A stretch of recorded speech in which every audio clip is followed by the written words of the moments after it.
మనసంతా నువ్వే తర్వాత ఇమ్మీడియట్గా శ్రీరామ్ అనే సినిమా తీశారు. అది తమిళ్ దిల్ రీమేక్, విక్రమ్ సినిమా. అంటే ఆ దిల్ సినిమా, తమిళ్ దిల్ సినిమాని విఎన్ ఆదిత్య చెడగొట్టారు అంటే మీ ఒపీనియన్ ఏంటి? యా మేబీ కరెక్టేగా. అంటే ఫ్లాప్ అయిందని కాదుగా, కొన్ని సినిమాలు ఫ్లాప్ అయినా. ఆ సినిమా ఫ్లాప్ అవ్వలేదు యాక్చువల్లీ. మనసంతా నువ్వేతో కంపేర్ చేస్తే దానిలాగా నా రెండో సినిమా ఉండదన్న విషయం కామన్ సెన్స్తో తెలుసుకునే విషయం. అది 100 అది దానికి పెద్దగా దానికి శ్రీరామ్ సినిమా చూడక్కర్లేదు.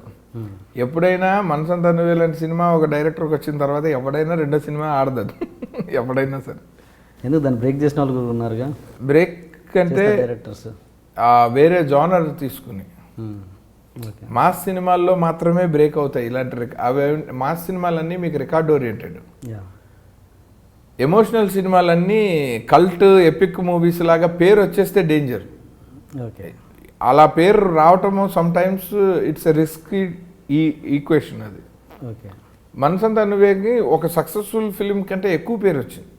అవును, ఆ పేరు పర్సనల్గా నాకు ఇవాళకి ఒక ఐడెంటిటీ కింద నాకు బాగానే ఉంది. కానీ ఫిలిం ఎకనామిక్స్కి వచ్చేసరికి అది దాన్ని బీట్ చేయటం ఇమీడియట్ సినిమాకి కష్టం. మేబీ కొంత గ్యాప్ తర్వాత కుదురుతుంది. ఎందుకంటే మళ్ళీ అది కూడా same artist, same except heroine, everything is same. MS Raju గారును హీరోయిన్ మాత్రమే చేంజ్ అయ్యారు, మిగిలినవి ఏమీ మారలేదు. సో న్యాచురల్లీ మనము నేనే థియేటర్కి వెళ్తే నాకు ఇంకో మనసంతా నువ్వే చూడాలనే ఉంటుంది తప్ప మీరు ఇంకోటి ఏదో ఎక్స్పెరిమెంట్ చేస్తున్నారు, ట్రై చేస్తున్నారు అంటే ప్రేక్షకుడిగా నేను ఒప్పుకోను. సో ఇంకా డైరెక్టర్గా నేను ఎందుకు ఆ సినిమా, పైగా నాకు అసలు ఇంట్రెస్ట్ లేకుండా నేను సైన్ చేసిన సినిమా అది. కానీ భూరుపల్లి శివరామకృష్ణ గారితో నాకు ప్రేమంటే ఇదేరా నుంచే మంచి రిలేషన్ ఉంది. ఆ సంస్థలో నేను అసోసియేట్గా పనిచేశాను, ఆయనకి బాగా ఇష్టం.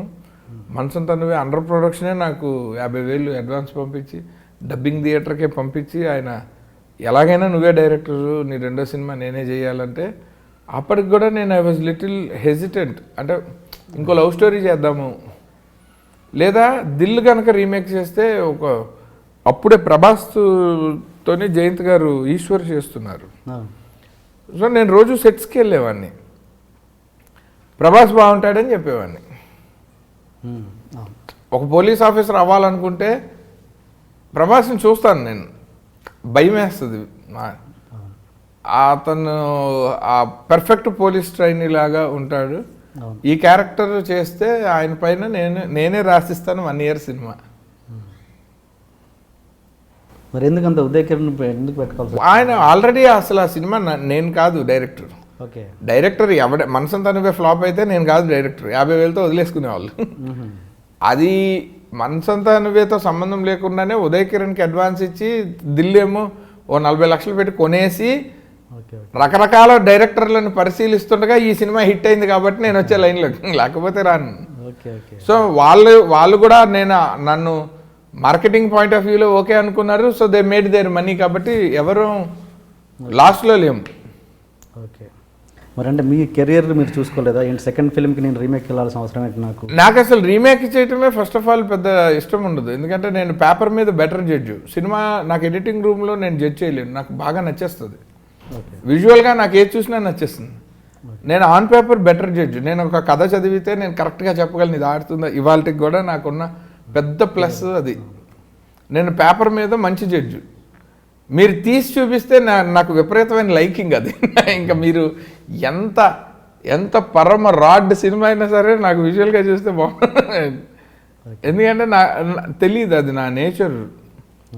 సో పేపర్ మీద జడ్జి చేయటం ఇష్టం కాబట్టి నేను ప్రిఫర్ మోర్ మాన్యుస్క్రిప్ట్స్ అన్న.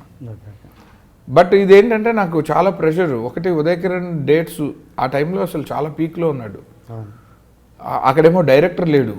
అండ్ కాంబినేషన్గా చాలా, అంటే మీకు కమర్షియల్గా ఒక ప్రొడ్యూసర్కి వెరీ టెంప్టింగ్ కాంబినేషన్ అది బిజినెస్కి. ఉదయ్ కిరణ్, ఆర్పి పట్నాయక్, నేను ఆఫ్టర్ మనసంతా నువ్వే ఫోర్త్ వీక్ ఆఫ్ మనసంతా నువ్వే. ఇమాజిన్, అంటే ఎటు చూసినా ఆ నిర్మాతకి టేబుల్ మీద ఇంకా సినిమా చెత్తో చెదారమో ఏదైనా పక్కన పెడితే కనీసం 4-5 కోట్లకి రెడీగా ఉన్న equation. So why would he lose it? And నాకు బాగా కావాల్సిన నిర్మాత, నేను అసిస్టెంట్గా పనిచేసిన బ్యానరు, సో వాళ్ళ ఆ కృతజ్ఞత ఉండింది. సో ఓకే, వాళ్ళ కోసం ఒక సినిమా చేసిస్తాం అంతే కదా. అందుకు చేశాను నేను. ఇన్ఫ్యాక్ట్ నేను దిల్ ఇంకా ఖచ్చితంగా చేస్తున్నాను అని డిసైడ్ అయిన తర్వాత ఒక 2 days బిఫోర్ షూటింగ్ అప్పుడు ఫస్ట్ టైం సీడీ పెట్టి, మా ఫ్రెండ్స్ ఉన్నారు రాలే సాక్ష్యం, ఇంక ఇదే మన నెక్స్ట్ సినిమా, దీన్ని కొంచెం బాగా తీద్దాం ఒకసారి చూద్దాం అని చెప్పి అప్పుడు అంత క్రితం సునీల్ మా ఇంట్లో ఉదయకిరణ్ సునీల్ చూస్తున్నప్పుడు కూడా నేను చూడలేదు. వాళ్ళు ఓన్లీ తమిళ్ అర్థం అవ్వదు, మీరు ఎక్స్ప్లెయిన్ చేయాలని ఫస్ట్ బూరుపల్లి గారి దగ్గర అడ్వాన్స్ తీసుకున్నప్పుడు ఆ సినిమా మా ఇంట్లోనే చూశారు. కానీ అప్పటికి నేను డైరెక్టర్ కాదని నేను చూడలే. ఆ తర్వాత చూశాను నేను, ఇంకా ఇదే తీస్తున్నామని డిసైడ్ అయ్యాక చూశాను. అంటే అప్పటికే నాకు వేరే స్టోరీల్లో ఉండేది మైండ్.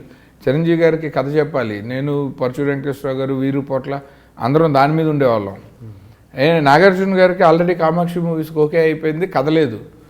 సో ఇలాంటి పెద్ద హీరోలతోని వాళ్ళకి కథ చెప్పకపోతే బాధ్యత రాయొచ్చు. ముందు అసలు వెళ్ళి ఒక మ్యాటర్ వాళ్ళని కలిసి చెప్పాలి, ఎస్ఆర్నో తర్వాత సంగతి, రెస్పాన్స్ అయితే ఇవ్వాలి కదా.